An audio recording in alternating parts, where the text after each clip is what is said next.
Let me give you a short backstory as to why there is a bicycle in our kitchen. So this is my dad and he travels to work using his bicycle.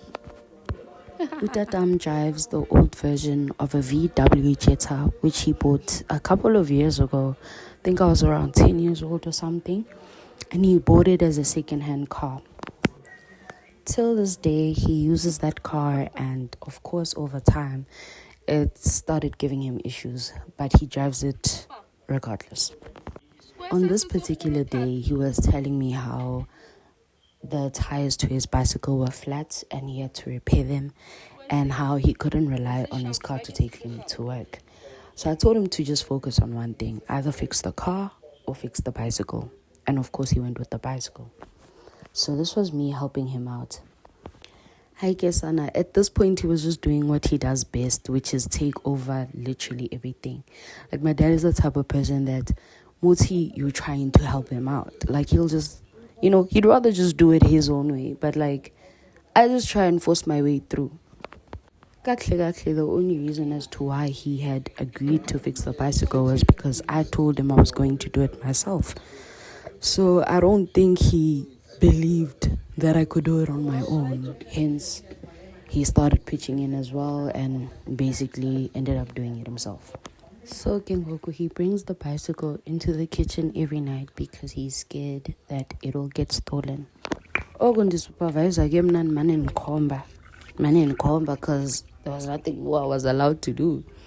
So yeah, this was us checking to see where the hole or the leak was, so that we could patch it up and get the bicycle moving. My parents separated when I was quite young, so after years of living with my dad, I literally know what his struggles are.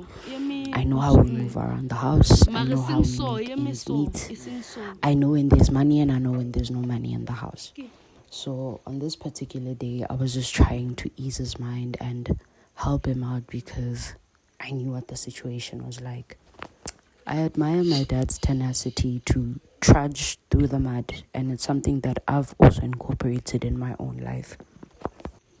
I've never heard this man say that he can't do something or he can't afford something. He always tells me that he'll make a plan, and he really does.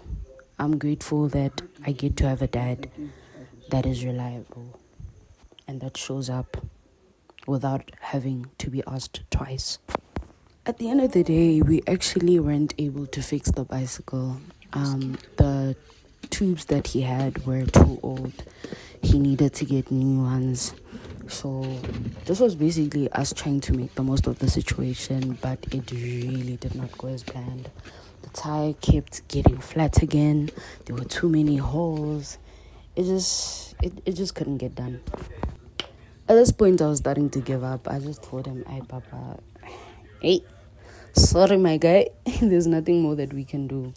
He still kept trying to get it fixed. He also ended up giving up, and then he tried to now resurrect his car, as you can see in the video. So the thing about this car is that aina reverse, and with it not having a reverse, we basically have to push it. It's better when my little sister's around because we can both do it.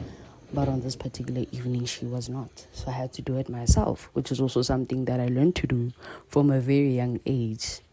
Anyways, the whole point of making this video was to showcase real dads in real life who really work hard to make sure that their children get to be or get to achieve the things that they were never able to achieve. My dad has literally invested and spent his entire life trying to make sure that me and my little sister are well off. It's in moments like these that I'm reminded of all the sacrifices he made, and I'm so grateful that I get to do this life thing with him and actually experience the up and the downside of living. So, to Utatam, ke motlotlo ka wena pa, and thank you so much for everything that you do.